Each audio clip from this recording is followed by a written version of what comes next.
बाद में तो हम कॉल करते हैं, ठीक है? चल रहा बा होगा नहीं और बाद में तो आके हम कॉल करते नहीं। और बाद चल रहा बा कॉल करब कौन? हेलो, नमस्ते, प्रणाम। मैं सिंगर एंड एक्टर आलोक बाबू।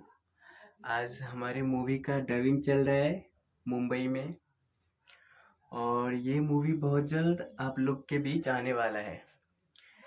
तो आप लोग ज़रूर बताइएगा एक बार देख के कि मूवी कैसा लगा। भोजपुरी मूवी है और अपने परिवार के साथ बैठ के देख सकते हैं, कोई अश्लीलता नहीं है। अभी एक जगह हमार जरूरी मीटिंग चल रहा बा, ठीक कहीं अभी एक जगह हमार जरूरी मीटिंग चल रहा बा। गड़बड़ है।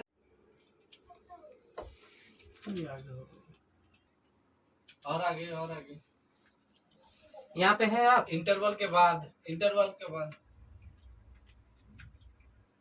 के पहले से इंटरवल से पहले इंटरवल के जस्ट पहले होगा।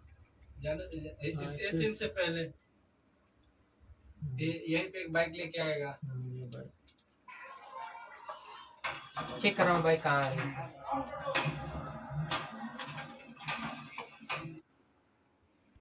कर लीजिए।